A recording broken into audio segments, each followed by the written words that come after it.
right. Gavin Shrock is a licensed land surveyor, technology writer, and administrator of a cooperative real-time GNSS network and consulting editor for Geomatics, a trade publication focused on geomatic sciences.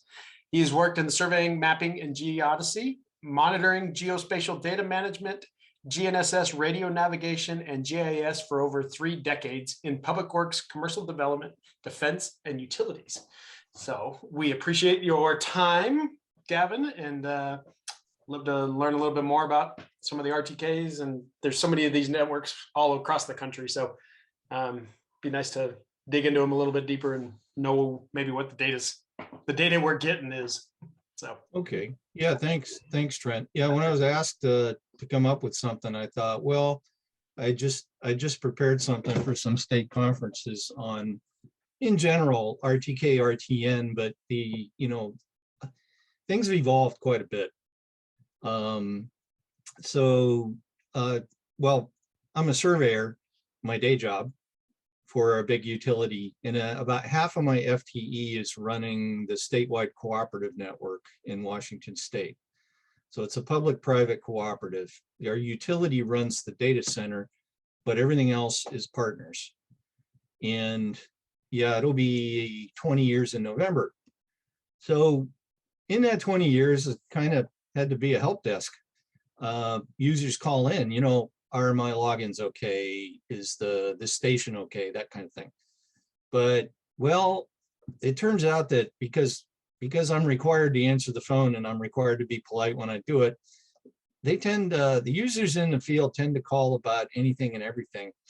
I get calls about total stations. I get calls about basic geodesy. I get calls about how if somebody wanted to get a gaming app on their phone. But anyhow, there's some common questions that come up, and every year when I do the RTN update at our state and adjoining state conferences, I take the most common questions and I break them down, and then I found a weaselly way to not have to answer the same question twice. Is what I'll do is if I get a common enough question, I'll write an article about it. And so, I've been writing for surveying publications for about 25 years, and I found out it's a real weaselly way to get answers from manufacturers is to call up their PR people and say, hey, I'm going to write an article about this. And the PR people are in a panic and they go, oh yeah, you can talk to the engineers, no problem. So when I don't know the answer to a question, which is often, I go to people that know a hell of a lot more about it than I do. People in the academic community for GNSS, engineers at the manufacturers, you get a completely different story than if you talk to the marketing or salespeople. But anyhow, so Trent, how long are we going today? Because you are good for, we typically hang out around 90 minutes, so you can talk as long as you need, and then kind of 30-minute Q&A at the end. Or okay, well, you got plenty of time. I have tendency to just talk way too much and way too fast and exhaust people so they don't have any questions. But big topics in the last few years. The perennial is about the single base and network. That there's actual physics behind why one is better than another in certain situations. The hazards of mixing solutions. Precise point positioning, the new wave of PPP hybrids, and then PPK RTK. And then PPK, there's many kinds of PPK. And it gets misunderstood because it's a common subject now with drone operators, that people kind of mistake that it can do things that it can't, or don't understand that it can do things that they don't realize. So we get into that a lot. Dealing with the geodynamics, this is coming up a lot because, well, in our state, we got a lot of velocity, it's the Wild West out here. Doing geodetics out here is like fitting a tuxedo on a squid. So, but we're about to have the big NGS datum shift coming up, and I get a lot of questions about how networks are going to handle this. what kind of accuracy should you expect with RTK and RTN? And that has actually changed over time. It was pretty much the same forever. There's a little bit of gain coming now with multi-constellation. GPS on benchmarks, there's actually an option now to do GNSS on benchmarks. You can use multi-constellation through an alternate method now that's blessed by the NGS. The whole thing about multi-constellation, there's a little bit of urban legend going on about that. And then high rate, for some reason, after 30 years of high rate, all of a sudden it's a subject again. It's marketing stuff. Multi-sensor integration, that really is the trajectory of where our field operations are going to go when it comes to GNSS. So I'll start with the perennial one. Is single base better than network RTK? Absolutely, yes, but it's very, very conditional. And, you know, fortunately, the condition of when somebody sets up a base right there on the job site and they can see that base, you know, it's under 1,000 yards. That's about as good as you're going to get with any kind of real-time GNSS. And there's physics behind that, why that is. But that doesn't mean that there's not advantages to RTN in other situations. So when you're shooting fish in a rain barrel like that, that's the best. How much better? Well, not as much as it might have been a long time ago, but anyhow. But the conditions for that are, is the receiver and antenna of equal or better quality than the rover? Some people go out and they buy a new rover with all kinds of channels and everything, and they want to take one of their old ones and use it as a base. Well, I can show you examples, you know, where that just isn't going to cut it. You're not going to get as many satellites and signals, and there's some quality things going on. And what gets me about, some people sell a dedicated base. There was one for sale that was real low cost, so it was enticing, but it had a foil antenna, multipath hell, and another one with a tiny little patch antenna, about the size of a postage stamp sticking up out of the middle of it. No, your base has to be just as good or better than your rover. It has to see as much or more sky than your rover, because your rover, even though you go, oh, okay, I'm seeing 30 satellites, it's not going to use all of those. It's going to cull a bunch of them out in the RTK solution. Some of them aren't really good at telling you how many they cull out.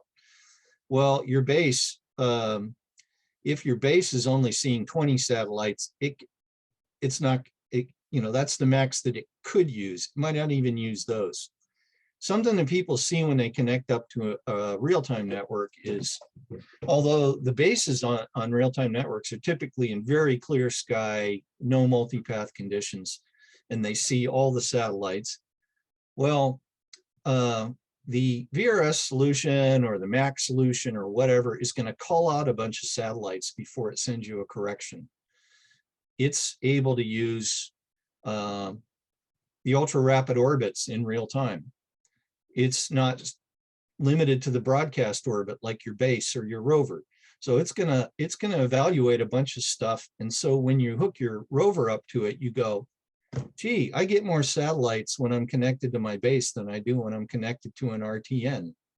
But is the net use of the satellites better or worse? It looks like you've got a wealth of them.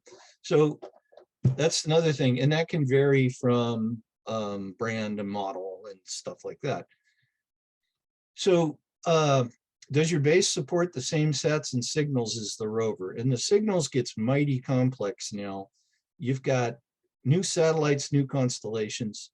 The newest ones are lower noise, and they have many more signals than the current. GLONASS really only has 2 usable signals. It's going to be a decade or more, or never, before they get their 3rd signal. GPS, L5 is fantastic. It's strong and all that. But we're only about halfway through getting it on the satellites. Should have them all within 5 years, we hope. But you look at some of the newer constellations, Galileo has 5 modernized signals, a total of 6 usable signals, depending on who's implementing it. And several of those are L5 or better in quality. And then they do a unique thing with 2 of them that I'll cover later, which really can melt away multi-pet. And then Beidou's got 4 or 5, 6, depending on how you count the different signals. So, and the last one is that your base does not get stolen. So why is the physics of why is the single base really good in a very short baseline length? Well, you know, your base is dealing with broadcast clocks and orbits, and your rover is dealing with broadcast clocks and orbits. So if you have an extremely short baseline, and that means you don't have a lot of tropospheric conditions or you know, ionospheric scaling difference between them, that's as good as you're going to get. But when you go to a network RTK, you've got ultra rapid orbits, you've got these tracking network clocks from the commercial PPP networks, you've got tide loading and things like that, that you don't with your base. So as soon as you start expanding that baseline length, you get out past about 5 kilometers.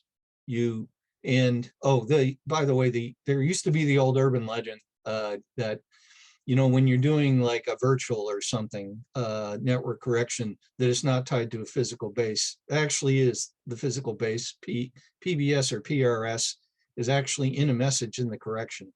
So you can export vectors the same way as you can with a single base. But anyhow, so something that's, when you go back to that baseline length, 5 kilometers, real good with your single base. It starts, you know, 5 to 10 can be about par on most days. And there are high ionospheric activity days where your single base can't model out as well as a network. For instance, last Sunday was high ionospheric activity. And the phone calls I got on a Sunday were the folks using single base. You know, they were trying 20 kilometer single base line and they're going, man, I can't fix. I said, the ionosphere sucks. Just switch to the network. Boom, they were in.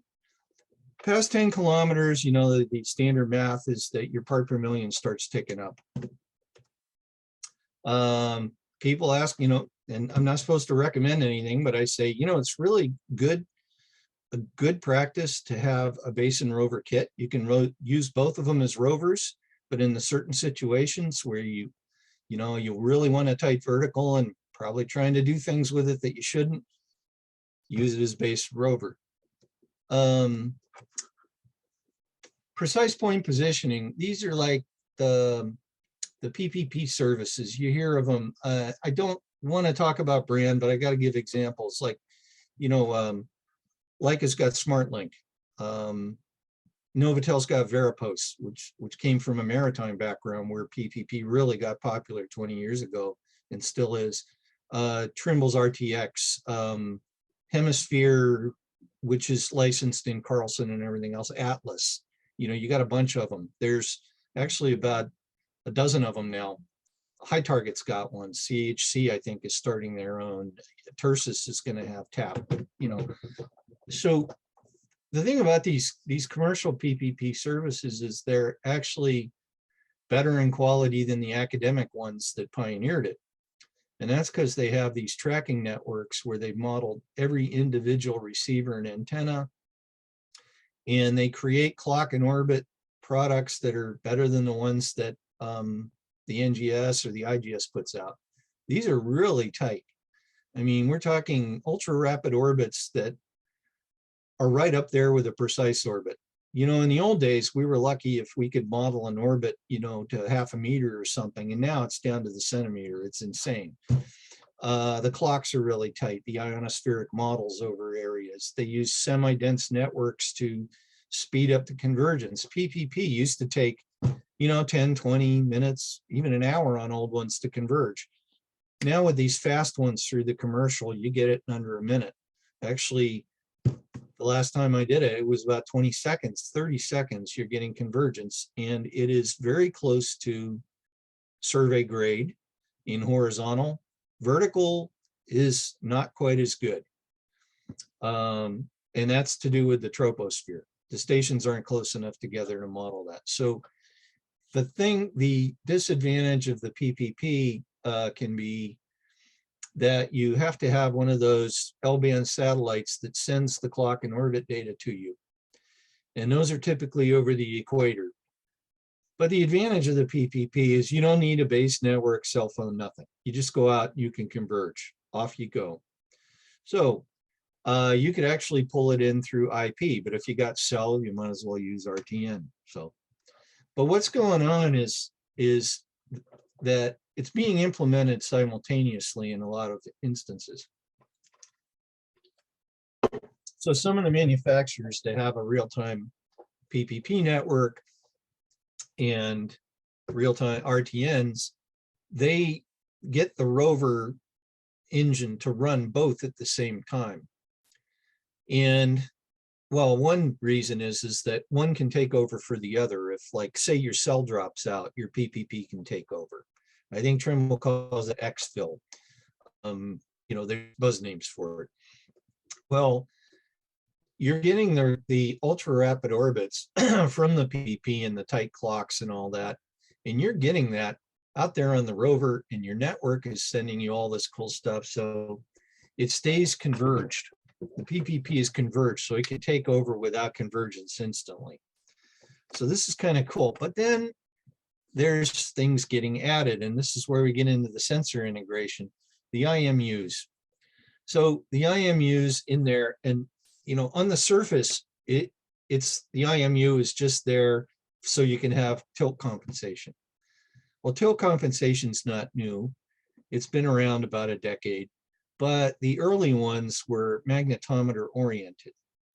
So, you know, the tilt is just, you know, you've got like 6 or 9 axis MEMS in the head. So the tilt is really easy to figure out, but the orientation of it, that's why it's really tough.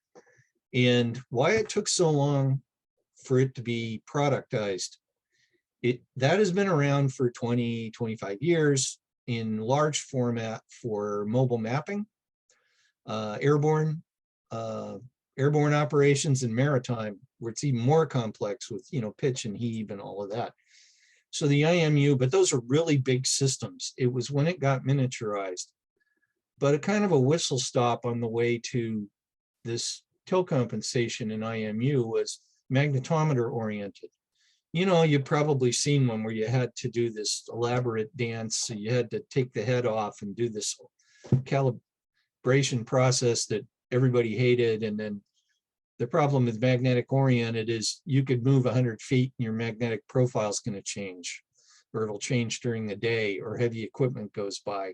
So magnetometer really sucked, and it really soured a lot of people on tilt compensation. But when the first ones came out that used GNSS trajectory, that did away with the calibration process and really made it viable. Now, there's a misunderstanding about the orientation on tilt. When people look at it for the first time and they think, what is it doing? Is it taking an RTK position here? And when I tilt it over, does it take another and then work out the... No, what it's doing, it's running all the time at high rate. And it's getting you a trajectory that the IMU is helping smooth out, just like the mobile mapping systems. So it sounds counterintuitive, but you're actually getting stability through motion. And you actually need motion to really make it work well. I'll give you an example. I was testing out some of this under a canopy and found out that if I held it still, I really didn't get as good a position as if I gently moved it. And the other thing that an IMU can do is it can help throw out outliers. So if you picture, you know, if you take your hand and you wave it around in front of you and go, okay, this is all these possible solutions, or the tips of my fingers. But if you grab your thumb and hold it still, you're holding one axis. The trajectory of that GNSS or that IMU is holding the axis so that the RTK engine goes, hey, that looks like an outlier, because the IMU is, based on the IMU, it should be within this range. So something that's really changing rapidly, and it's not evenly implemented in the different models yet, but the IMU is helping throw out outliers and help you able to determine things like, okay, that's multipath. So that's the big evolution there in the, so short baseline, tightest results, absolutely, it's great. Mixing bases, there's a problem. You got a different baseline length, it could be a different day, the ionosphere could be different on that day. Example, big construction company here doing a rail project. They had set up all of their control. They used our network, but they used a single base because it was really close to them. The problem was that city hall had the roof redone, so the base was gone for 3 months. All of a sudden, all their calibrations went to hell. They tried other bases farther away. Didn't work right. I got them to switch over to network, and it really got darn close. It was all within their tolerances. If they had started with the network, it wouldn't have mattered if a different base had gone down. So mixing bases is hazardous. I wrote a piece on this for GPS World. Then that way, if somebody calls me about it, I can just say, go read that. Yep, user call reduction process. Calibration, you had a great session on it recently. Somebody did something on calibration. That would be several 3-hour sessions all on their own, all the ins and outs of calibration. And while the fundamentals are the same, the manufacturers just have a different workflow to do it. Really, it's the difference between what you need something to say and what it actually says, what it's actually observing at that time. And out here, that can be 3 months difference of velocity or 6 months. So calibration, yeah, it's not your friend. People hate the word calibration because it introduces some form of error, some amount of error into what you're doing. Well, everything introduces some form of error into what you're doing. And depending on what you're doing, there is no other option than calibration when you deal with velocity, but you can handle it in different ways. So it depends on what your error budget is, how much you're willing to live with. How much error do those published positions carry? That's the other thing, So I want to get to a point. A myth about RTN. RTN do not broadcast LDPs. RTN do not broadcast projections. Projections, LDPs, everything is done on your rover. When you get something from an RTN, it is referenced to a reference framework like NAD 83 2011, but your state plane projection happens in your field or office software. There is no way for us to actually broadcast state plane coordinates. That isn't how it works. So LDPs are great, but that's going to happen on your rover end. So, and I get calls about, hey, when are you guys going to do LDPs? And I go, well, I'm not taking that one on, but it will happen in our state. We have to be like Oregon and get a group together to put that together. It's a lot of it's about time. Successive frameworks and realizations change. We had a NAD shift from CORS 96 to NAD 2011. There was a shift. Variations in multiple references. I got a slide that explains that. There were different methods, different precision and accuracy inherent with things in the old days. Different reference frameworks. ITRF is not plate fixed. NAD 83 is. Plate velocity is the big one. So the other thing is that depending on how people did stuff in the past, you can have a different value. These are 2 points that have 4 completely valid official government entity positions on each one, and they're all completely valid, but they're all different than each other. Which one? It depends on the relevancy for what you're doing, what you're being required to do, but they still vary a lot. And that's even within NGS. You know, you got some of those big triangulation runs running east to west, but if you cross between them from north to south, you find out there's error. Things changed.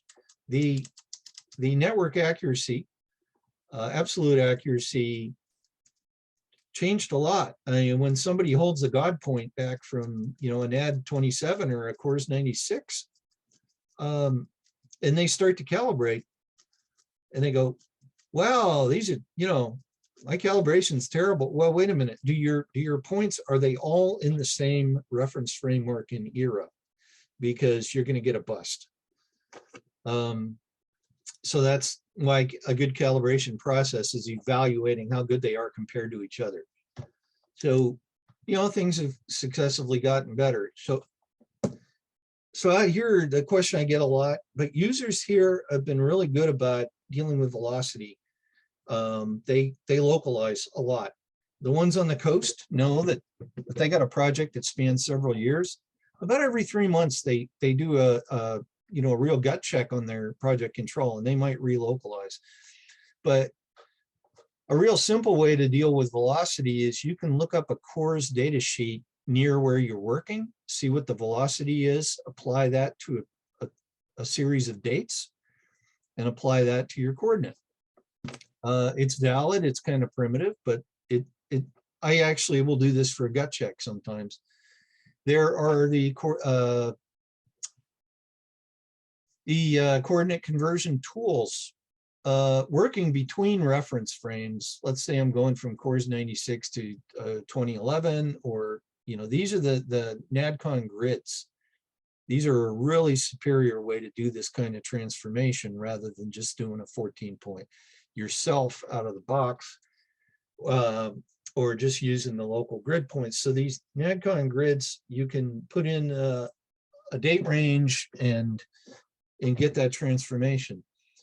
It's actually a lot tighter in different parts of the country than others. Up here, it's a little loose with our velocity and not that many points used in it when they developed it. But the new you know, the new datum coming in like about 2025, the tools for that will be even better than these. Then you got HTTP, which is working inside a reference frame over a time period. Some manufacturers have actually put this into their software, but again, HTTP, if you ever get a chance to watch Dave Doyle's presentations, he gives examples. It's really not all that tight, but it's better than nothing. And it's a good gut check. That is going to be more, much more improved when the new datum comes around. There's another one that the scientific community, you know, scripts and all them in California have been developing, the NGS is looking at, and they took those like 1,200 PBO stations in the west coast of the US because they've got really good data on those, and they've got time series of 10 years on most of them, and they build a coordinate interpolator. This may be one of the tools or the tool when the NGS rolls this out to us. These are great and fun to experiment with. Yeah, some of the examples I ran, it was as good, if not better than the HTTP, and it also could work through the different reference frameworks. So there's other tools that you can use when you go, well, I'm asked to do a 8391. I'm asked to hold this 8391 coordinate. Well, when was it observed and published? I don't know, about 25 years ago. Well, in downtown Seattle, that's 6 inches of velocity. So, but how much does velocity affect you where you're at? You can look at time series, you know, any of these scientific stations that are put in by Panga up here, or PBO, or NGS cores. There are time series. You can go to any NGS cores page and look at the time series and see how much velocity, how much of this error that I'm seeing was the velocity between the old one and now. and maybe I really do need to calibrate. Okay, take a sip of water. Am I talking fast enough to exhaust people? You're doing just fine. I love it. Okay. We're with you. This gets asked every year. I update this. What kind of results should we expect? And I use examples that are familiar to the users here. So one of my test areas is the NGS baseline in a big park in the middle of Seattle. And it's been interesting because after it got reestablished, a bunch of us volunteers 10, 15 years ago worked with the NGS to reestablish it. There's been growth around it. The canopy's grown up around it. So I got good examples. We also ran level loops in closed traverses alongside it under different canopy and near multipath hazards. So we're able to go out, test different rovers, new, old, test several on a crossbar, things like that under the same conditions. So example, moderate canopy, which is the 0 mark on the baseline. We use a single base to the RTN, we use VRS, and then we set a base up nearby about 1 kilometer away. So all of those 3 methods actually really come up very close. So the 95% in the moderate canopy with newer rovers, I'm going to put a big asterisk there, with newer rovers. With multi-constellation, we're getting 95% in 3D, 1 to 2 centimeter. Some of them are insanely down around 1 centimeter in 95% 3D, which blows my mind. The at the 430 mark, with light open canopy, we're getting very similar as well. Under heavy canopy, and this is an example of what it looks like, and then there's actually, this is the same, there's a big evergreen that I set up next to. Yeah, 1 to 2 centimeter horizontal and 2 to 5 vertical. The vertical goes to hell more than the horizontal.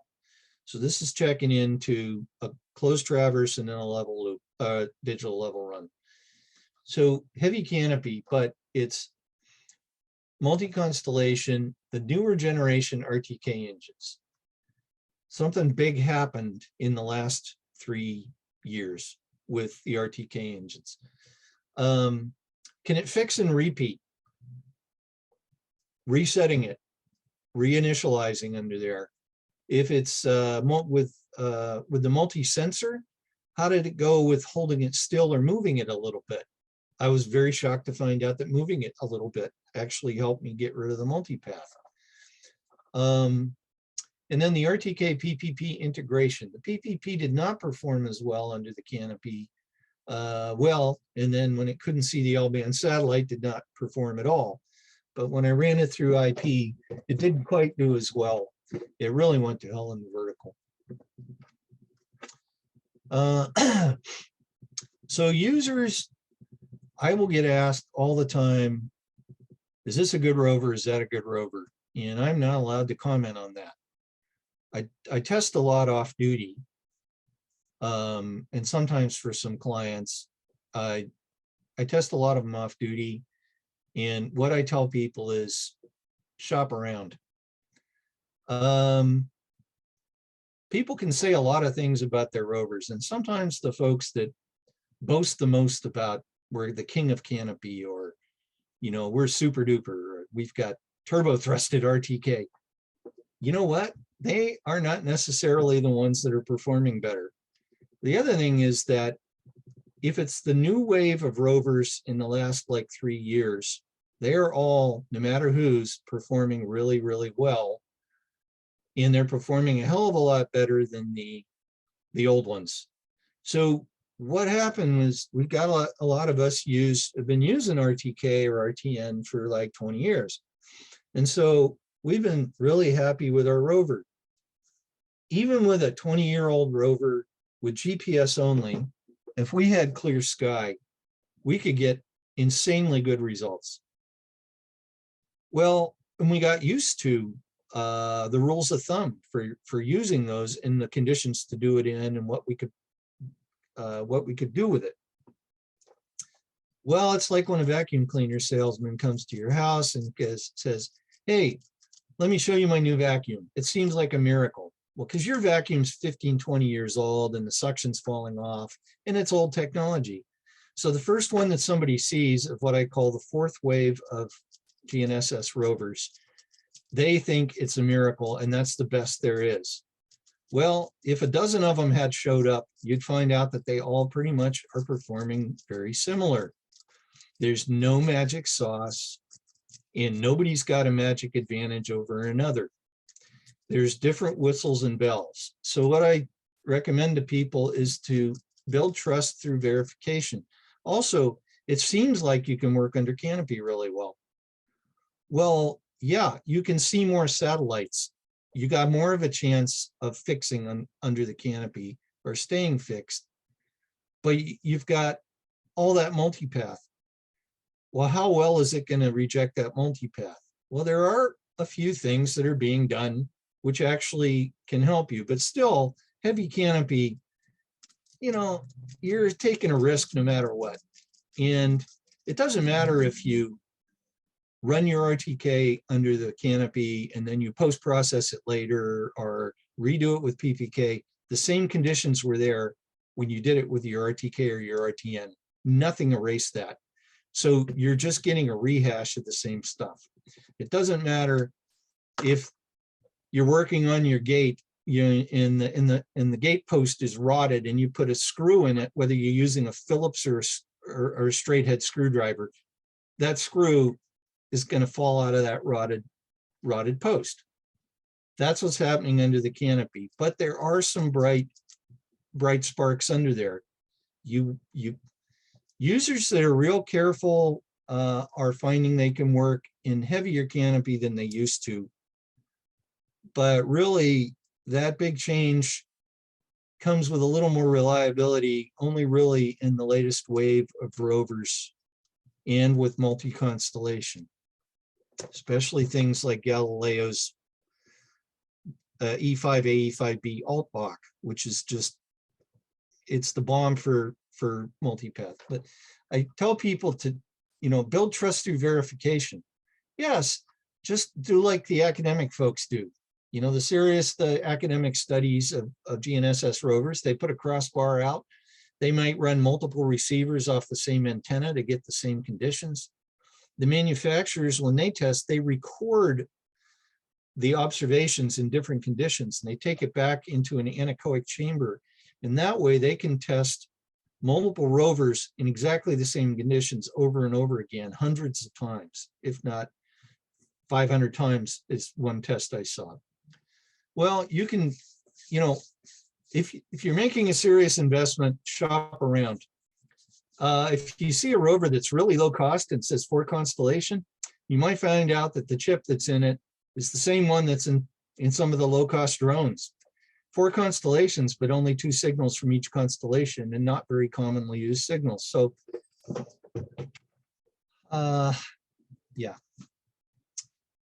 Misconceptions about RTN and RTA or RTK.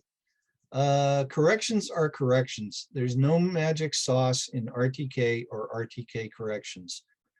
Nobody puts something super special into their corrections.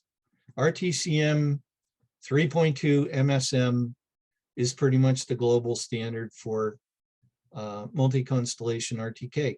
There are manufacturer versions that may have a compression, and they may send some messages that are useful in other operational ways, but it doesn't magically make it better or worse. RTN don't do state plane. Yeah, projections are everything in yours. Canopy, no cures. There's no magic boxes when it comes to canopy. You can work in more places. You're going to get better quality in certain situations, but you got to be diligent. You can't go out in the open and fix and then walk in. No, you're not going to prove anything until you can repeat a fix in those terrible conditions. Yeah, The IMU might help you reject a little more outliers. If you've got a rover that is running the Galileo E5A, E5B, your multipath profile is going to get a bit better. There should be more improvement over the next few years. Output and update rate cures. No, the output and update rate, the high rate doesn't magically make things better under canopy or multipath. It can actually make it worse. And there's big misconceptions about that. And plus, every rover is running at high rate right now. Anyhow, they just don't talk about it. Choosing different geometries can achieve the same goals as long time splits. You remember some of us dinosaurs from the early GPS days and the Doppler days before that, you got to do observations on a different day, a different time of day. Well, with multi-constellation, that's almost moot. And some jurisdictions and some countries, and like Ordnance Survey of the UK, have done some serious studies and found out they can reduce the splits. The NGS would like to see the goal where they could get it down to 15-minute split. When multi-constellation is there, the guy who does the orbits at the Goddard Space Center, he told me years ago, he said, when multi-constellation hits, the time splits are going to be moot. And we've been testing and finding out that's kind of true. Simultaneous PPP and RTK does add better clocks and orbits. Satellites and signals. There's misunderstanding about this as well. And I don't know all the answers. I have to talk to GNSS engineers that track these to get kind of an insight, because it's a moving target. It's evolving all the time. Beidou is actually 3 full constellations. They launched 3 full constellations in a 10-year period.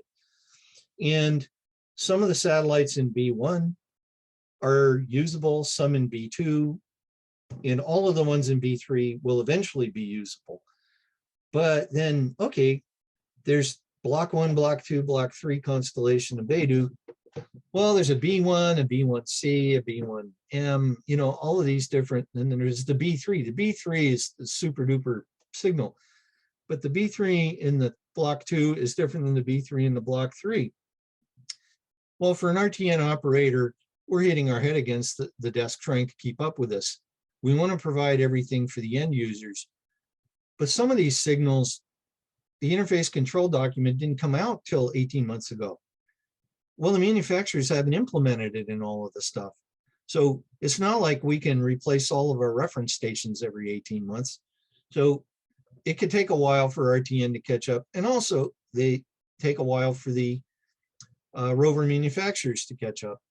So 7-8 years ago, when Beidou and Galileo started being useful, manufacturers figured out a way to use them in a sort of method. There were different approaches. One was called like FAMCAR or something. It sort of kind of used it. Well, then when it started to flesh out, they became full constellations, and where there were more signals, they found out, wow, those old rovers and our old methods, we got to throw them out. We need to double our processing power to handle it. To put all this stuff under one giant filter, which is the most robust way to do an RTK, to be able to evaluate all signals against each other.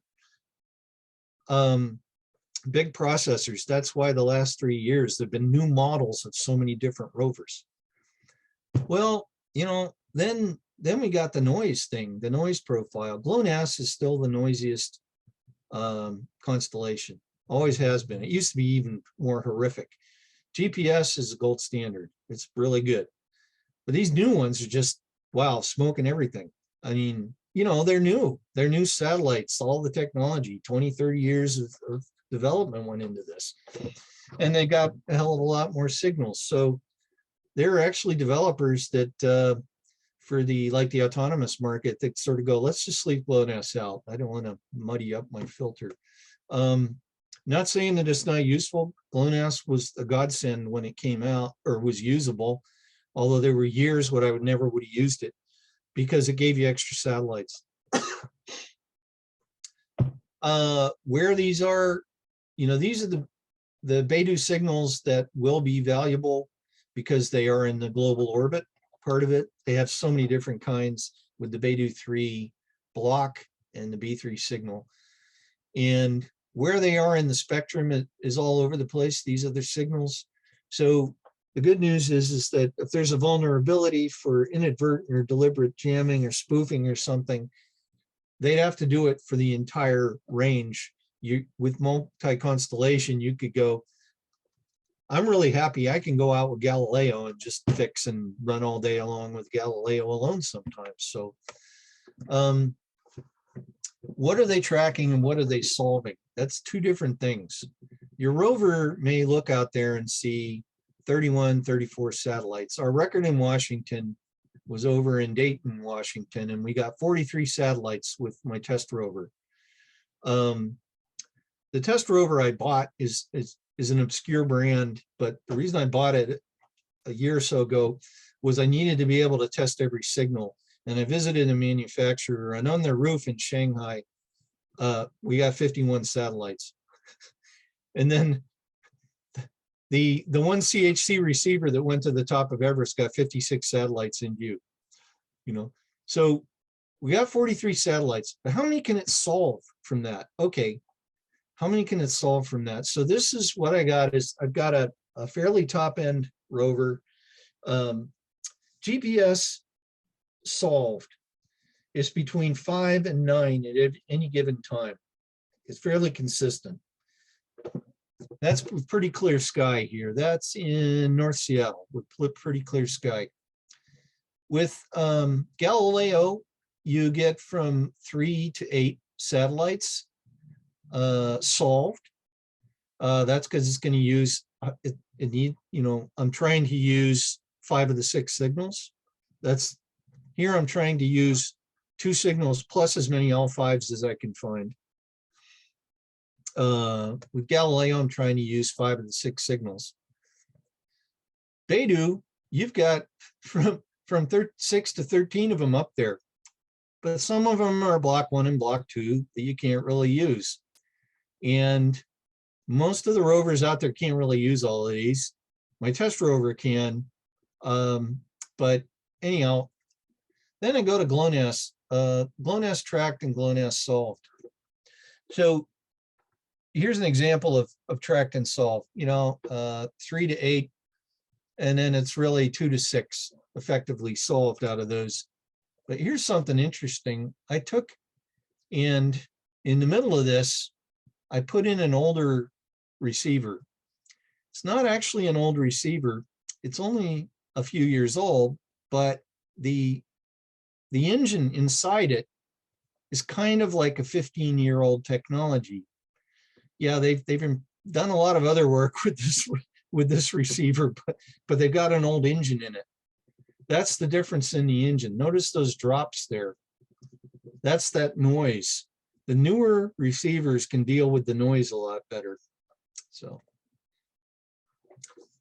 these other signals, so L5, stronger, modernized signal, can handle multipath a little better. 16 of them have got 16 GPS of L5, 27 by 2027 should be the whole 24 plus 3 nominal constellation by 2027. That's going to be great. But right now already, Galileo has E5A and E5B. They're like L5 equivalents, actually even a little stronger. But they do something else with it. Manufacturers can process those two together as an alt block. Obscure term, whatever the bracket means, but that's a multipath killer. It's great. I've seen day and night difference with my test rover in situations like under canopy or up against the building, something like that. The B3 on the B3 block of Beidou is like this alt block thing in performance. It's great. Few GLONASS have the L3. They will eventually add an L5, and they're going to change from frequency modulated to code modulated. But who knows? That could be a decade or never for that matter, who knows. So different geometries. When you got all those satellites up there, the waiting, for a different day or different time of day, but you still want to do different geometries. Well, some of the manufacturers in the field software have added tools where you can force alternate geometries. So let's say I got 30 satellites up there, 34 satellites up there. It's probably not going to use all of them, but I got 34 in view.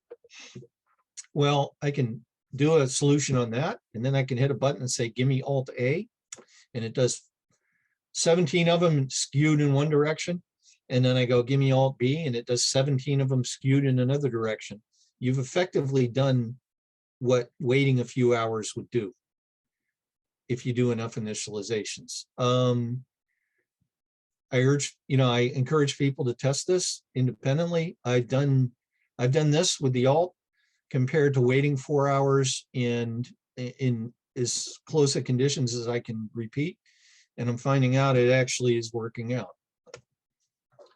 The Ordnance Survey UK commissioned studies back when it was just GPS and GLONASS even. And I think they got a university to do this. I believe they're commissioning a new one with all the constellations.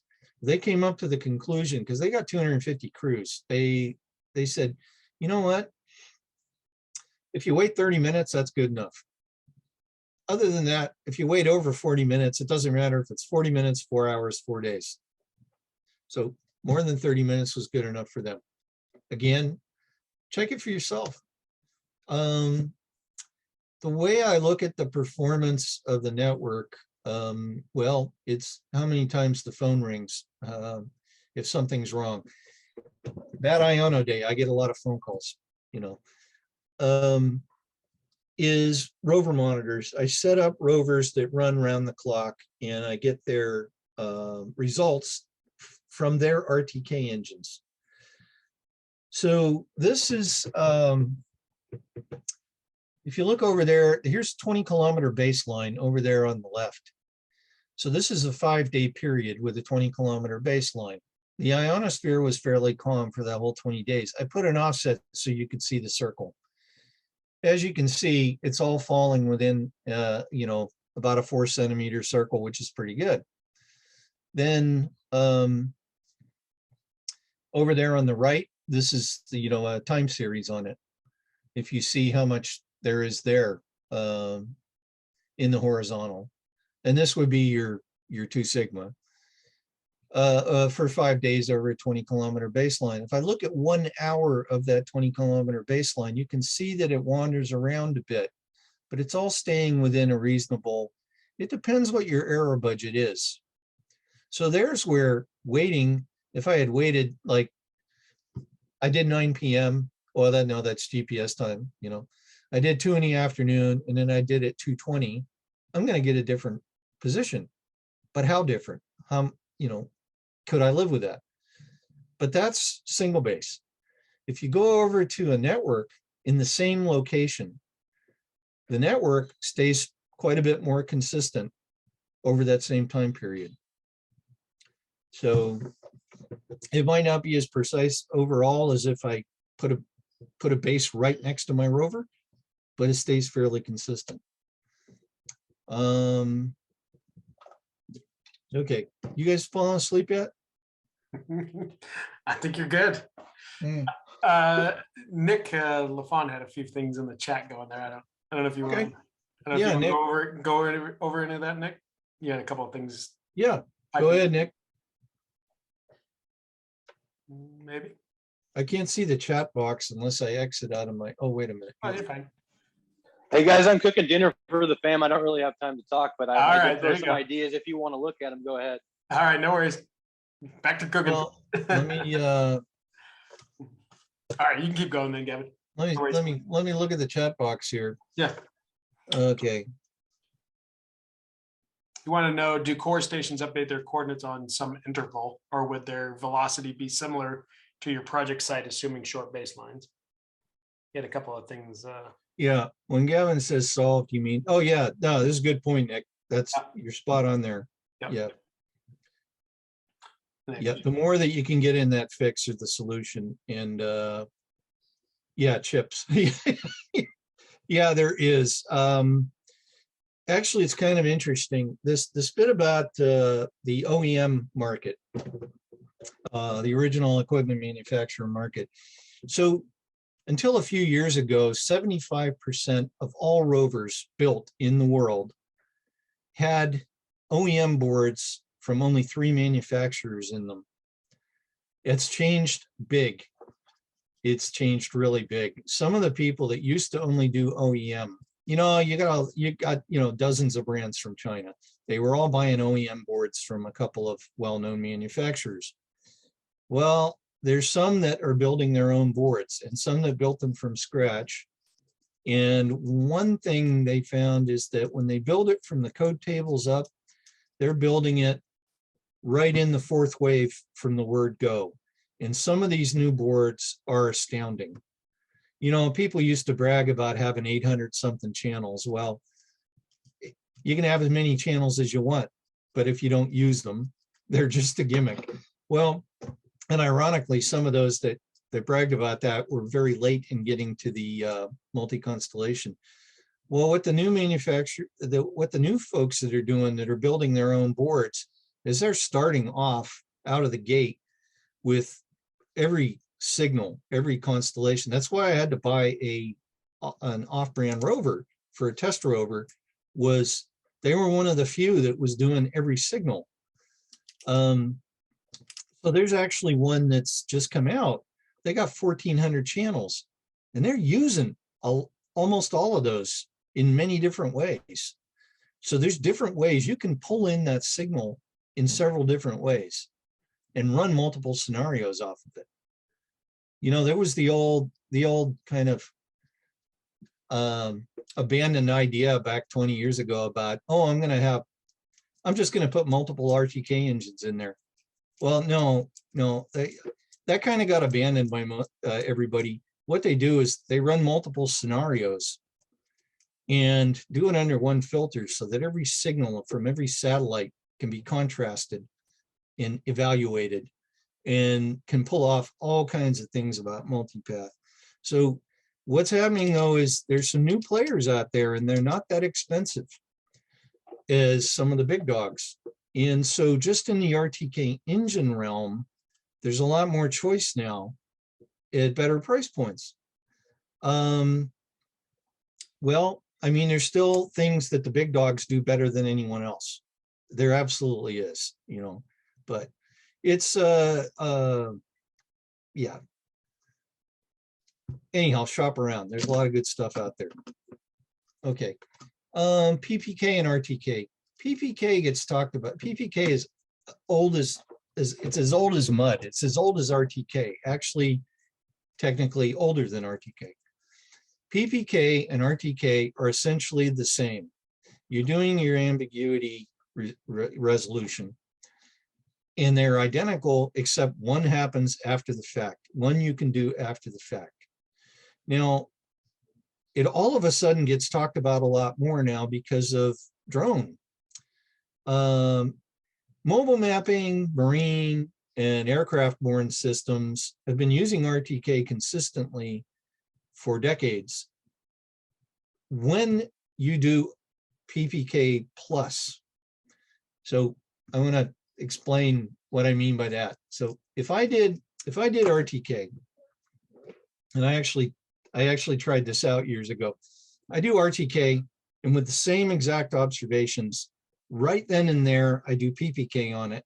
I had a little netbook next to my rover, and I was pulling observations from the base through IP, and I ran RTK lib, which is an open source engine, and I did PPK exactly at the same, like 10 seconds later. Identical results. Why? The conditions were identical. I didn't add anything to it.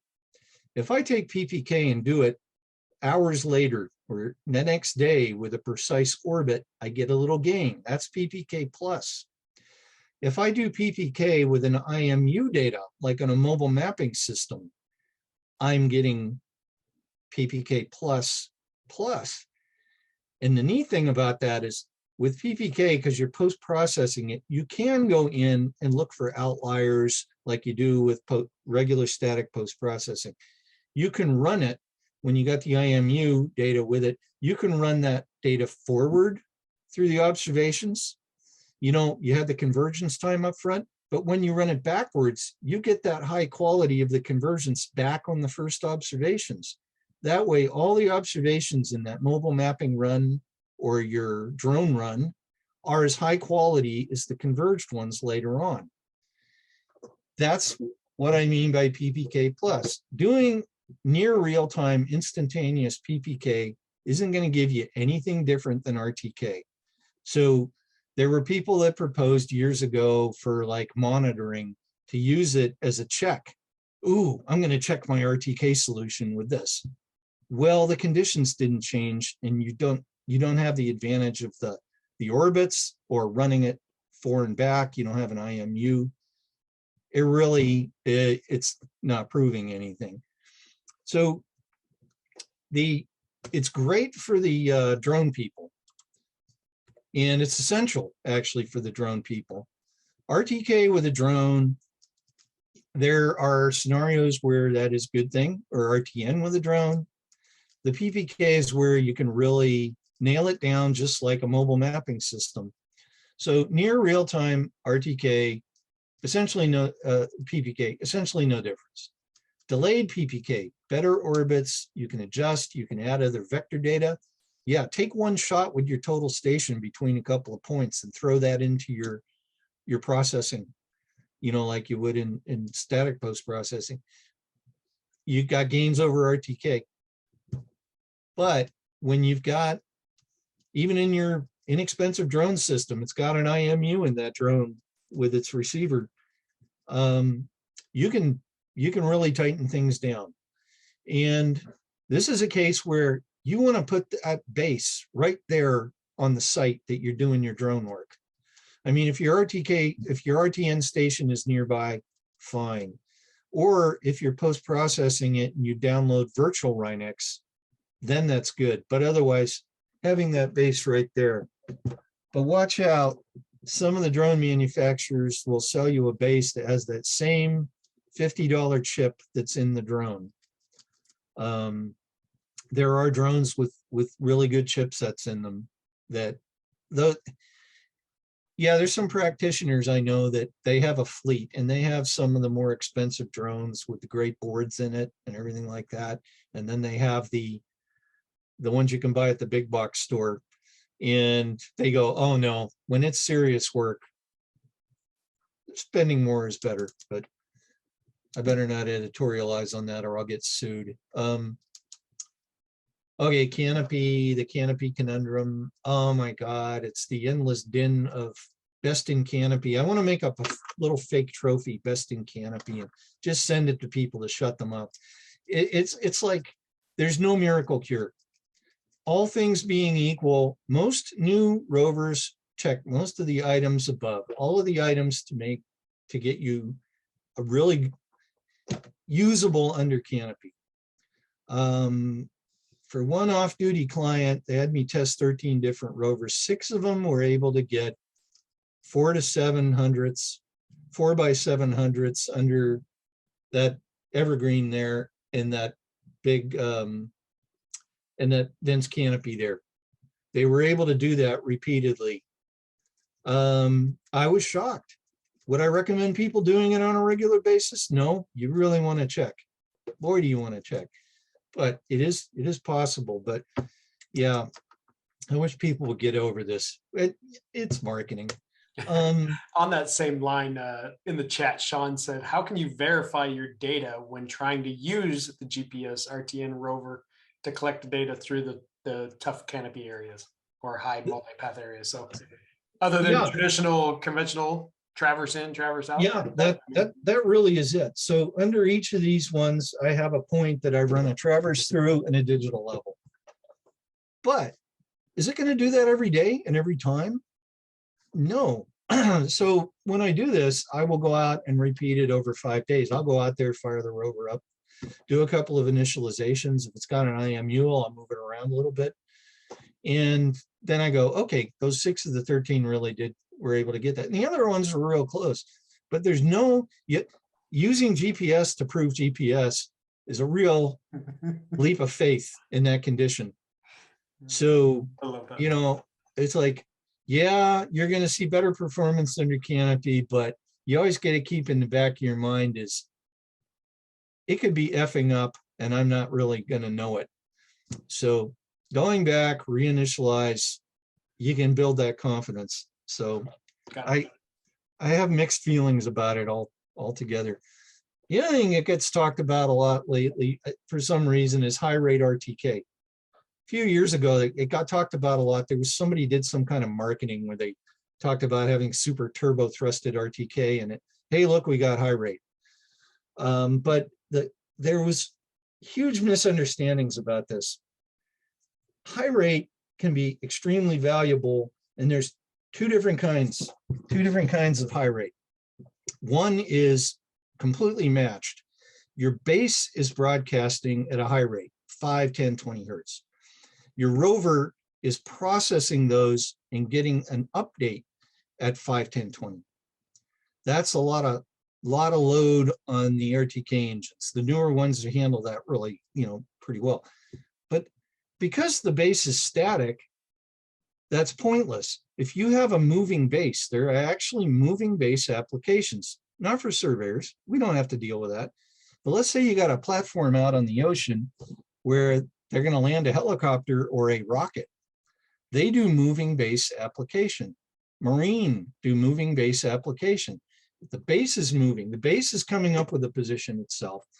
The base is moving, it's broadcasting 1-to-1, 20 hertz. You're looking for a differential between the two. Well, if you broadcast at a high rate for surveying, it's pretty much pointless. You're only going to burn out your radio. What it is that the conditions, if your base is static, your conditions have not changed much in that 1 second. So over here on the right, these are the things that fast change. And these are the ones that are fast change in the rate range dependency. If your baseline length is further, you get a different. Okay, orbits, they don't change that. The orbit data doesn't change that much at all. It's the broadcast orbit or the ultra rapid orbit. The clocks, that can change, but not that rapidly. For up to 60 seconds, there's no effect there either. The atmosphere is low. Unless you are in an extreme condition, we're talking tornado grade difference. Okay, your multipath is high. Multipath, you're out the door. It doesn't matter if you're running fast rate or not, it's not going to help with that. The other stuff will help with the multipath. So to give you an idea of, and this really, people get really upset when I bring this up. I say, you know what? There are folks in the construction segment that actually will run at 0.5 hertz because they're dealing with radio bandwidth things and overbroad areas, blah, blah, blah. You know what? No difference in the quality. The rover is solving the solution at a high rate, 5, 10, 20 hertz. And people don't believe it. And I remember some people online that just ripped me every way but loose when I said, yeah, there's applications that actually will process at 100 hertz. I use 50 hertz for structural monitoring because the receiver can handle that. Don't need it for surveying, it's overkill. So the other thing was that people, they kept calling me or emailing me and saying, is it really true that no one else is doing high hertz except maybe, one? And I go, wait a minute. We were doing high hertz almost 30 years ago.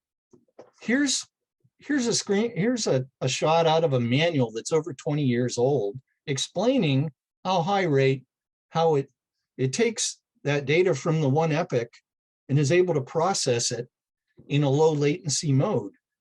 The standard method was called low latency. You probably remember those settings.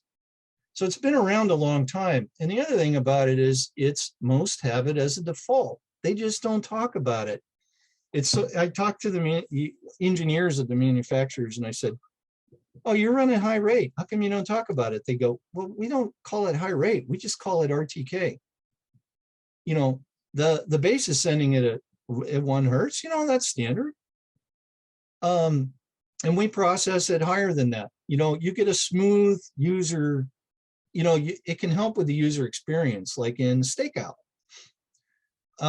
We can look at a lot more things that faster. So most rovers out there are defaulted to 5 or 10 hertz. And for instance, like in Leicas, there used to be a checkbox in Captivate that said, turn on or turn off predicted. That's where you could tell it to go back to 1 hertz from the default 10 hertz. Well, they don't even have that button anymore. They just run it to 10 hertz. So just about every rover out there, actually every rover I could find, is running at a minimum of 5 hertz. And some of them you can set it higher or lower, and they just do it by default. So if somebody's trying to convince you that they've got some exclusive thing with high rate, that's a little bit of gaslighting. I better not say more, I'll get sued. Don't take my word for it. Do not take my word for it at all. So I contacted the engineering teams of 10 manufacturers, and I put that in an article in GPS World. And they explain it much better than I can. And they also talk about you know, high rate's kind of an old subject for them. What's a bigger deal to them now is the multi-sensor integration, which does so much more than that can do anyhow. So go ahead and read that. My favorite GNSS engineer quote, I want to have it framed and hanging on my wall in my office. It doesn't really matter what a manufacturer claims something can or can't do. You cannot beat the physics. You can only understand and manage the physics. That's why when you think about things like, okay, single base and network, high rate, multipath, things like that, just think about the physics behind it and go, wait a minute. And the thing is, there's parallel development going on. There's a lot of really bright people out there in all of the manufacturers.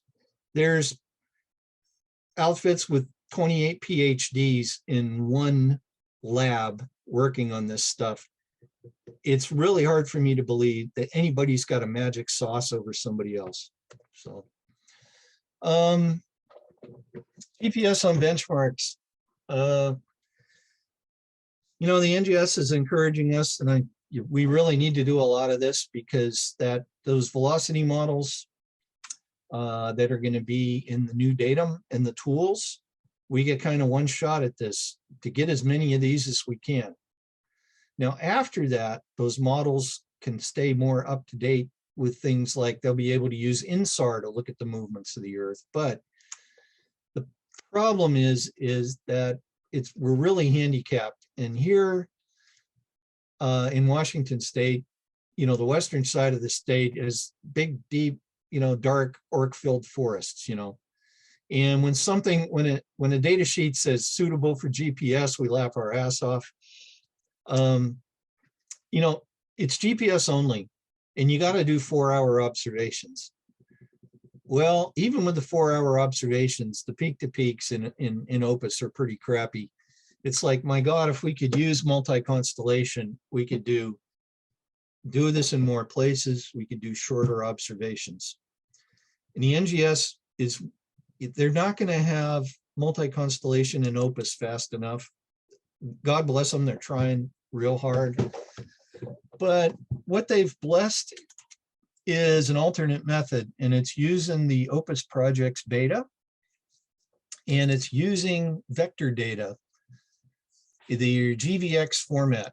So GNSS vector format, you can go and use an RTN, and you can do a master auxiliary or a VRS solution or whatever. You can do a network solution or a single base to a station. and you can export that as vectors. The manufacturers are working fast to do that. I did some and used TBC to put GVX files out, put it into Opus projects. If the physical base station in the VRS is an NGS cores, you just process it, fill all the boxes, you're good. If it isn't, you take several sets of 4-hour data from that base and put it into Opus and then run it. But anyhow, there's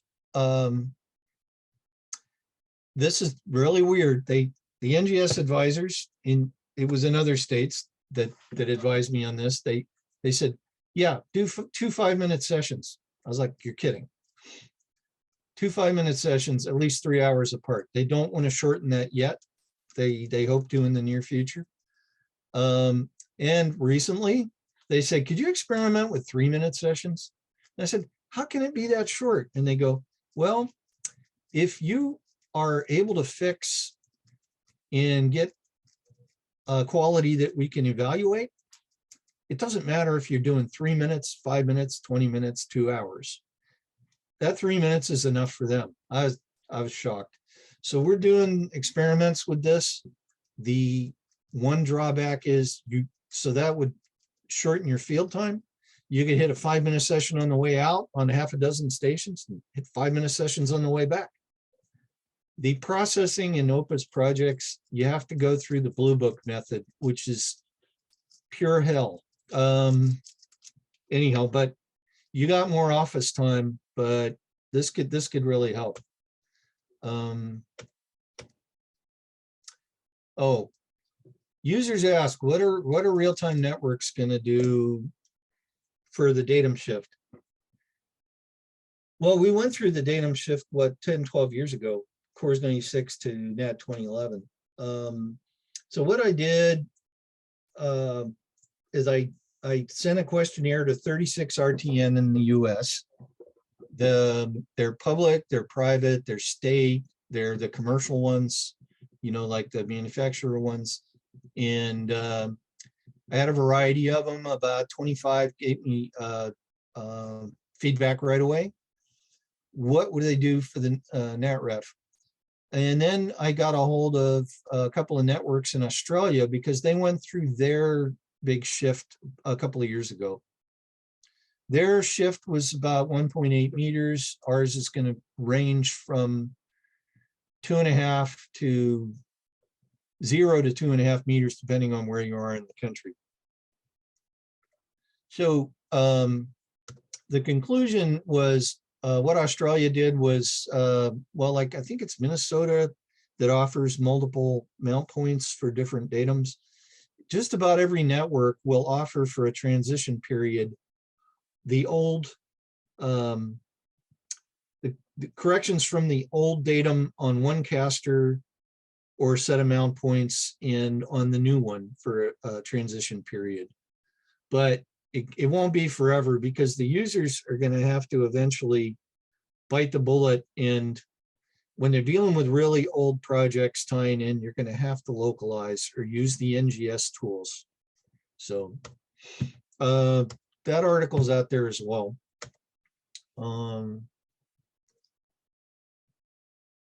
What do RTN want from users? That's what RTN operators in the US and around the world, we talk to each other a lot. And we commiserate, and we've actually gotten together and commiserated over beers on many occasions. So in the US, operators really want people to do GPS on benchmarks. They want the users. They'd like to see some test static data from around the region 4. A lot of RTN have online post-processing applications, and we want to see some sample data to try out. So just if you ever do a 10-minute session and you're in Washington State, just send it to me so I can try it out. Bug your dealer for hardware and software specific questions. RTN do not support your hardware and software unless they're a dealer.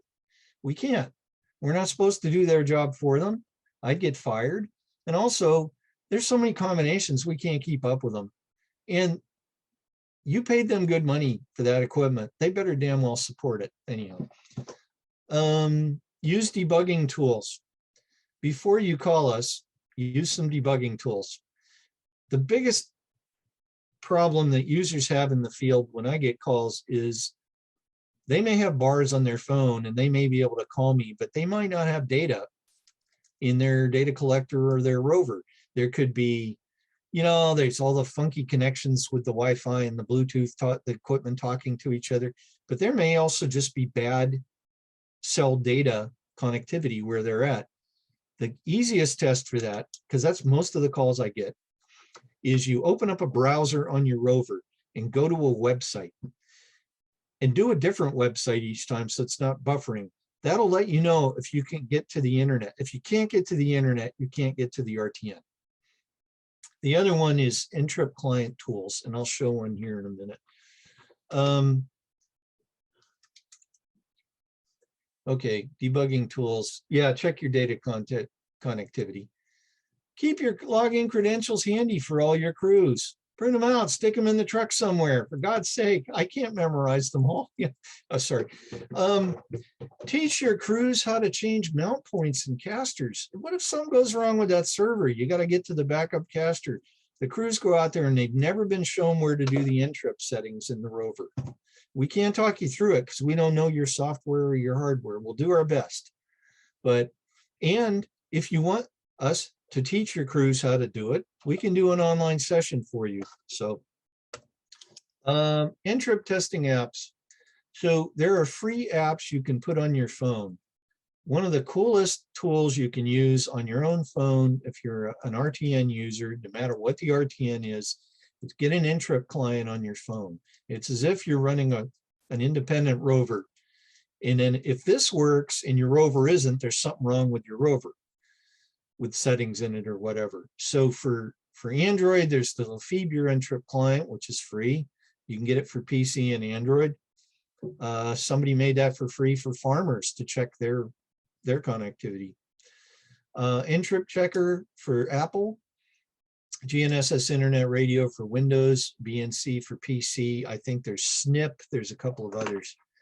So what you do is you can put in all the same settings that you put in on your Ntrip client on your rover. You just put them in a different place. So, for example, I want to test a VRS correction from my network. I put in the data stream. You see that's the mount point. I put in a manual lat long because your rover sends its position when you're doing like a VRS. Well, your phone didn't send that. You put in a fake lat long somewhere in the area of that network, but you put in the IP, the caster name, your username, and your password, and you fire it up, and it'll let you know if that's connecting. So if that works, your username and passwords are okay, the mount trips are okay, the network's okay. You've isolated that it's something on your rover. Then you call the dealer. So that's a really essential tool. A lot of networks have an online post-processing service. And these are just like Opus, except the stations are closer together and they have multi-constellation. You can use this as another way to do your control, to check your control. You can do this, and I'll give you examples. We're able to match in our network, because it's multi-constellation, we're able to match a 24-hour Opus with a 5-minute, we call ours WAPUS. And the residuals are usually a hell of a lot tighter. So there's a 4-minute Opus and a 5-minute WAPUS, and it's actually got tighter residuals. And you get multi-constellation in there as well. So this is stuff to explore. Anyhow, that's the stuff I presented to my users this year. So Q&A time. Yeah, that was good. Anybody want to ask specific questions? Nick had chimed in on the chat again about longer observation times not making a difference either. So He's been I see. studying that for years as well. Yeah, yeah. There's a lot of people been looking at that in the different scenarios. Especially with the new stuff, the new gear out there and the multi-constellation conditions, I'm seeing very little difference with long gaps in the observation time. Very cool. And I was going to talk about have you talk about some of the other networks themselves, but since you have so many proprietary conversations, we won't ask you about individual like SmartNet or Trimble's systems or something like that. So I'd better not. Yeah, I mean, no, I saw a comment about L-band PPP testing from the 2010 to 2012 era. Day and night different now. No, give it another look. Believe me. Yeah, that was Nick again as well. So yeah, no, oh, Nick, I feel your pain. I did the same thing. It was like, holy crap. I just thought PPP, what a waste. No, it's day and night now. I'm very pleased. Some are better than others. I think it'd be real easy to determine which those are once you try them out. But cool. Yep. I did. Sure. Hey, I got a chance to break free and I can comment on that. Go for it. And I didn't mean L-band in terms of, a replacement for RTK, because at first when they started rolling out these ideas in the boardrooms about how, we can use L-band to, solve some of these other problems. And for whatever reason, people making survey equipment decided that surveyors wanted this technology. And as soon as I got it in my hands, I said, well, guys, I don't think surveyors want this technology. It's just not the right application. They don't have time to come back and post-process this. They have to work in challenging environments. They don't have time to let this satellite acquire enough data to fix its solution, unlike we're an RTK that they can do it in 10, 15 seconds. And so, I push back on it, but ultimately they're going to do what they're going to do. But I do like your idea about integrating it and using it as, a redundant data source to help improve a solution. Well, the PPP, why it sort of accelerated in the past 5 or 6 years is this enormous market for the autonomy market. Now, no one's gonna do robotics in autonomous vehicles purely on GNSS alone. They are multiple systems that work together, but the component that is GNSS, PPP hybrids are amazing. And the primary market was never surveyors for this anyhow. Well, some of them kind of hinted at that, but no, really, they had the long game in mind for this. For consumer grade stuff, that is a massive market, and they're all competing. But the hybrids of the PPP and the RTK, where you're running them both at the same time, and you're getting a benefit from one that you're not getting from another, and vice versa, that is really good. And I think it's going to help improve things a lot, especially because when you got the PPP, you are getting the ultra rapid orbits. RTK is broadcast orbits only. RTN, you get the ultra rapid orbits through on the base side of the data. Well, with PPP, you're getting it on the base and the rover side. You're getting the better orbits and the better clocks. So, oh yeah, I agree. It just never going to be viable for surveyors. Well, I'm changing my mind a little bit on that. I know surveyors that use it in these manners, and apart from the vertical sucking a little bit more, they're getting really damn close to survey grade horizontal. So I think we're going to see it evolve a bit more, but hey, that's just my take on it. I'm open to it, man. That's cool. I appreciate you sharing that perspective. Thank you. Yeah, that's awesome. I got one in the question that came to me. Can you set up a Trimble R10 as a base in trip with another R10 as a rover? Seems as Trimble is still using radios. Question. No. Okay. Any rover put out today, you can set it up for IP based, but there's usually you have to do something else along the way. So that model and lots of other models of lots of other brands. So when you go in there, you can pick your radio or IP, because NTRIP is IP based. NTRIP is just IP based going to a URL that has an NTRIP caster. So yes, you can completely do it IP. What you're doing is you have to have a way to get it to the internet and back to the other. So your base, you can set up to go out to, there are free NTRIP caster services. There's NTRIP caster you could put at your own office. There's a thing called no IP, which means you have to have a static IP. The rover has to point at a static IP or an NTRIP caster. There's no IP. I used no IP. I paid like $2 a month to have a static IP. No matter what the IP was of the base, when it connected, it would always resolve to that static so that my rover could go to it. So there's lots of ways to do that. You use the internet as the replacement for your radio. There's a lot of users that do that. I don't have a cheat sheet on that particular brand and model, but yeah, I think Snip has a free caster. There's some other ones.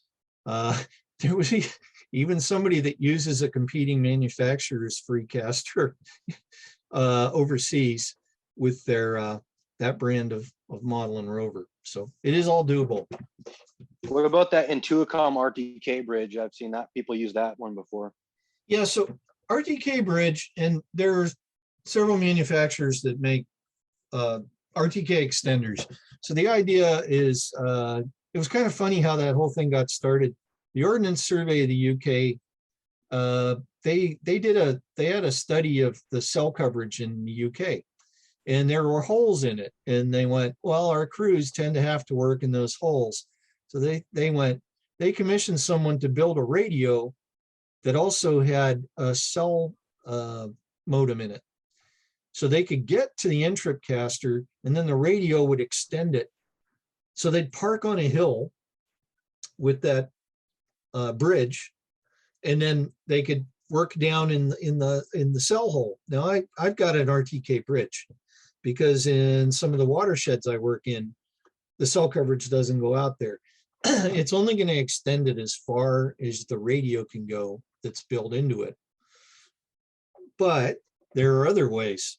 There's one big hydro facility that I have to work in, where I've used some of these inexpensive 802.11 open source 2.5 or 5.2 gigahertz radios. They're like $50 a piece with the Yagi antennas, and I'm able to bounce that internet connection 23 miles out to where this dam is.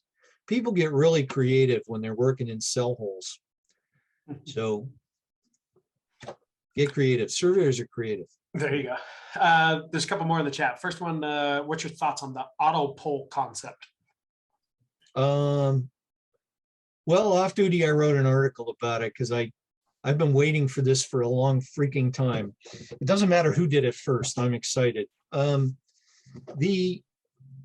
The advantage, or the coolness of the tilt compensation in the RTK rovers, is really cool. And I get brickbats for saying this, but you know what?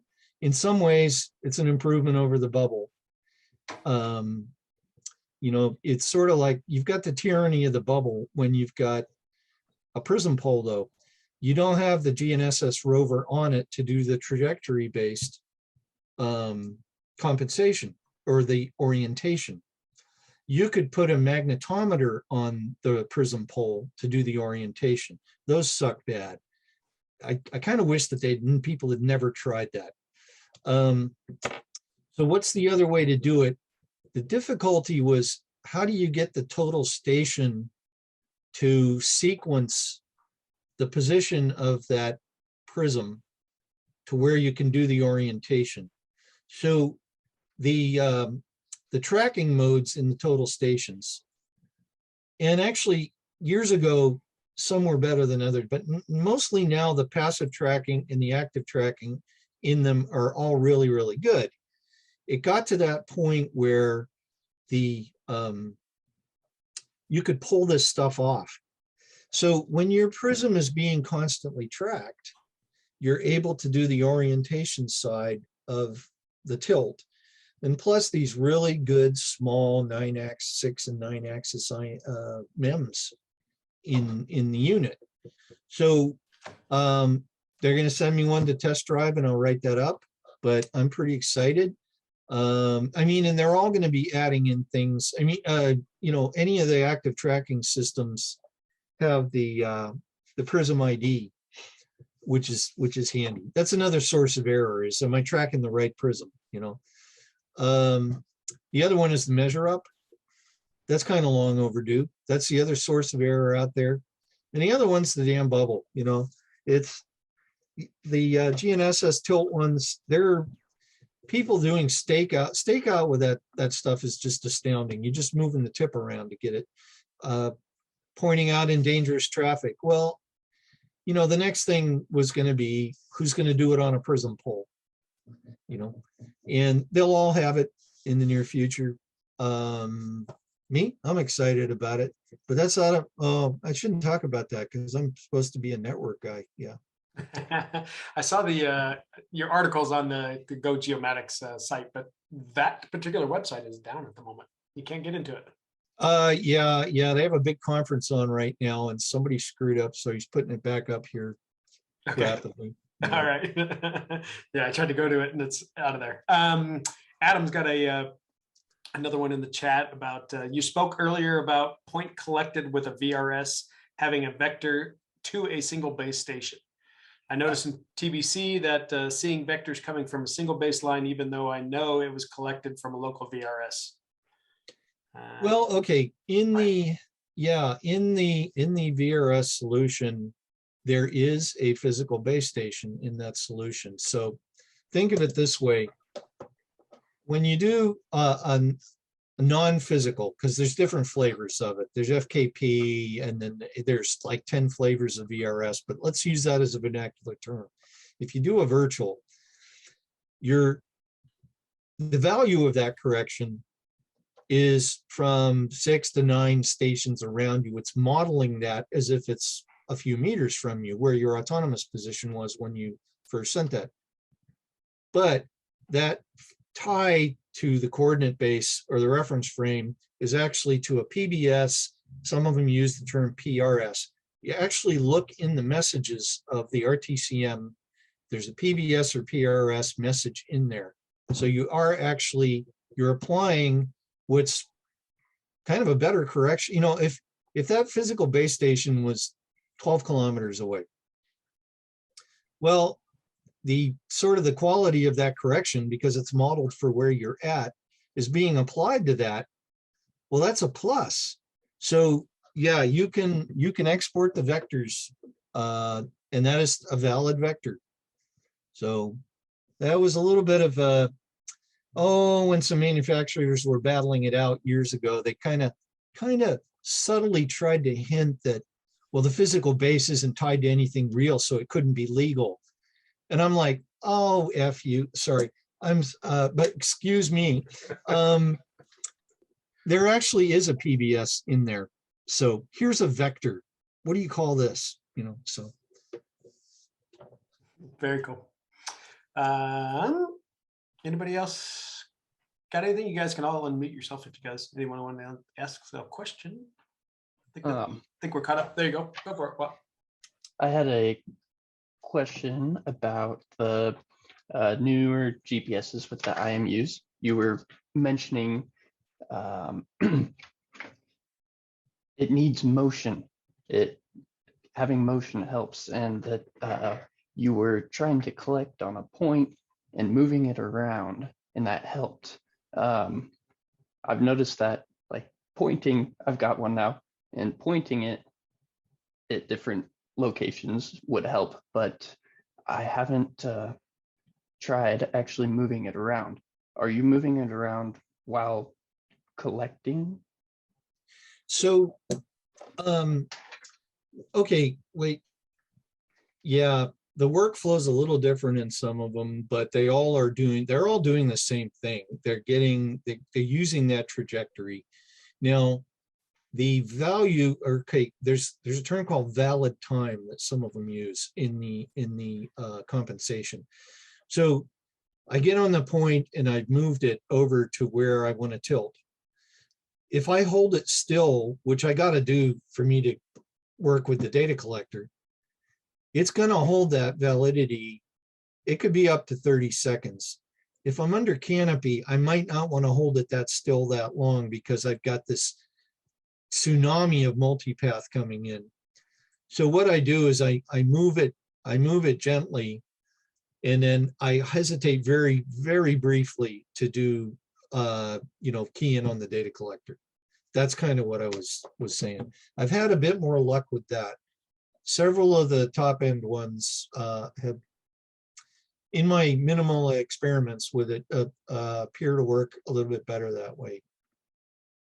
Gotcha. Yeah, I just haven't seen a whole lot of information on workflows with the new IMU receivers, and so I've just been testing stuff. And yeah, any information on it's the those? first day of school for all of us. Yeah. So there's another one that another manufacturer is going to send to me that they're approaching it in a slightly different way, in that they've redesigned the antenna as well to work at higher tilt, which is actually, everybody's got this, but not all of them redesigned the antenna. I don't want to mention brand, but I got to say, the first one that I got to try out was that Leica GS18, which they had spent 10 years developing that, but they actually took one apart and showed me. They redesigned the antenna so the tilt, it would work better at tilt, because you got a patch antenna. You have to figure your face center is above your rover. So when you tilt over, they have to compensate for that. And then the signal's coming in. So they redesigned what's inside the antenna. Well, another one that somebody just developed, they've designed it even further, and they're dealing with the approach a little bit more to where, they sent me videos and showed me data that the valid time lasts a little longer, and then the motion doesn't have to be as much. And it doesn't actually have to be a fixed solution to get the trajectory part going. So it's going to evolve a lot. And it's the first day of school for all of us, because the dealers, that's new to them too. I mean, unless we talk to the actual engineers that designed it, and the engineers are great, but they're like NASA, engineers for NASA. They can put a rocket on the moon, but they can't tell you how they did it. So feedback from us people and end users is going to be valuable. And the workflows, we're going to be developing them as we go. Nobody's written up really good stuff on it because it varies a lot. Gotcha. Go for it, Andrew.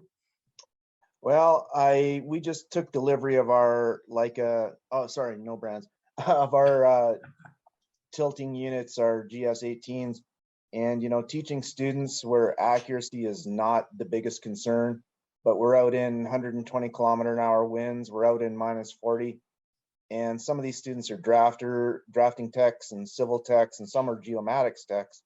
And I got to tell you, every time I open that case, angels sing.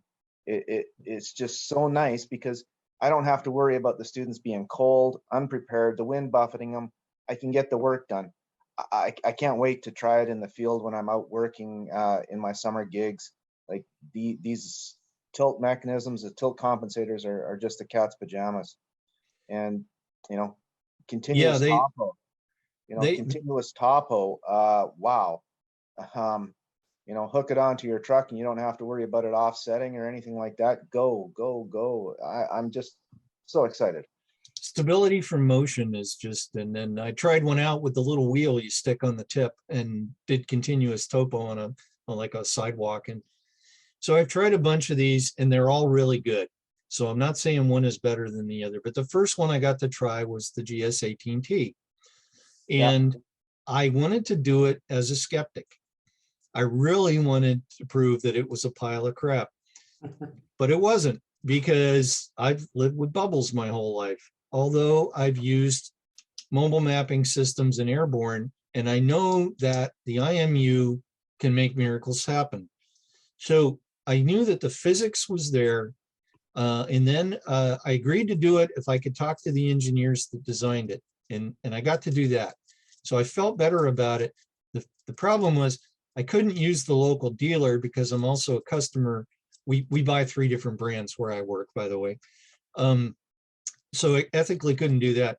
The nearest one was in Canada. And so, okay, I'm going to go to Canada. And I thought, the manufacturer said, yeah, the people that are accepting it quicker are some of the younger surveyors. So can you put a younger surveyor in the picture? And I said, I'm not doing marketing for you, but I'll try. I'm going up to Canada, and the dealer said, well, we couldn't find a younger surveyor. So I said, I'm going to Canada. My daughter goes, oh, she loves to go to Canada. We can eat better food cheaper up there anyhow. And people are nice up there. So I said, hey, if you put on your Timberland boots and this hard hat and this vest and pose for some photos, I'll take you to Canada. So I taught my daughter how to use it in about 2 minutes. And her comment was, and I told Leica this afterwards, her comment was, why do you surveyors get paid so much? This was easy. So that cover story about that one was actually my daughter. But to be fair, I'll test anybody's gear, and I like all of it. Yeah. That's awesome. I love it. We could go down a whole nother conversation just about rapid point, right? And how, Oh, geez. yeah, we won't do that with an hour and 50 in. Let's see. Andrew talks about each grad student. I remember a couple of years ago, OIT said they had like 9 or 6 graduating students, and they had like 90 job offers between the 6 students. So, Oh my gosh. yeah, it's pretty crazy. Kent wants to go off GPS topics, and how do you see AR or VR or MR technologies changing surveying? Well, again, I get brickbats at conferences when I say this is coming and it's real. The first place it was going to hit was in construction and in design. And construction really needs it. So a couple of years ago, it was announced at the Mobile World Conference in Barcelona, Microsoft announced the HoloLens 2, which really was the first time it could be functional for, engineering and construction. So they invited me over because they needed people from surveying and construction to be there as a witness to them launching it, right? And I tried it out and I went, holy crap, okay, this is doable.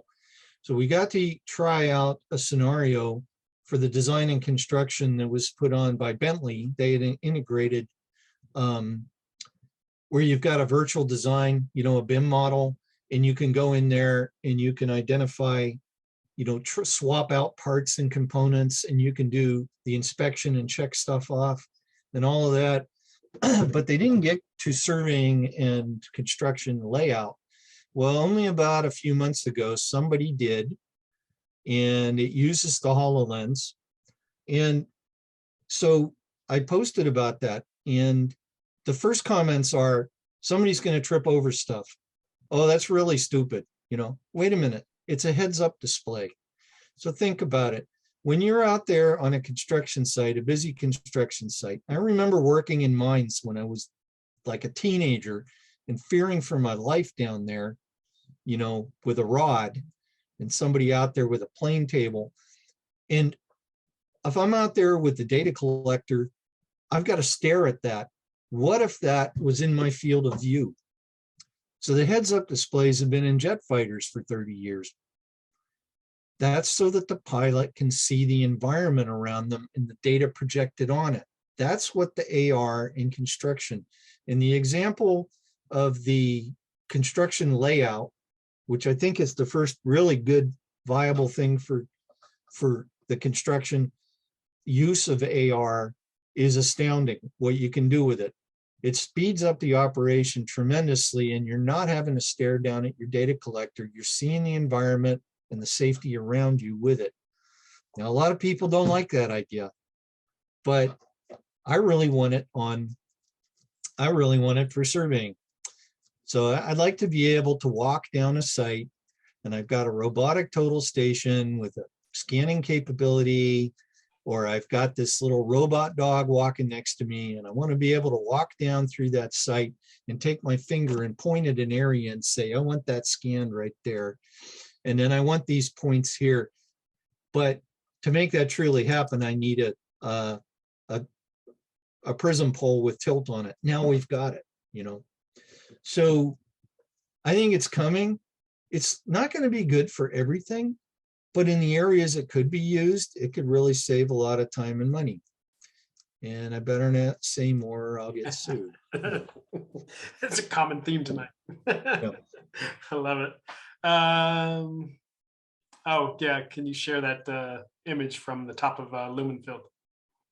Andrew was asking for that. Yeah, just email me and I'll send it to you. And it was his email was shrock@gmail.com. Yep. Got it. Perfect. Well, we're right at the 2-hour mark, so I'm sure if we open up another can of worms, we'll be here for a while. So that's probably a good ending point right there.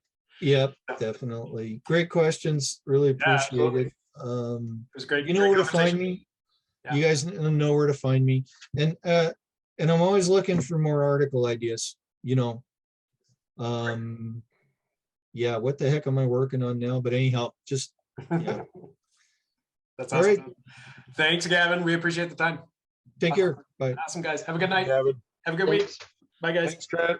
Yep. Bye, guys.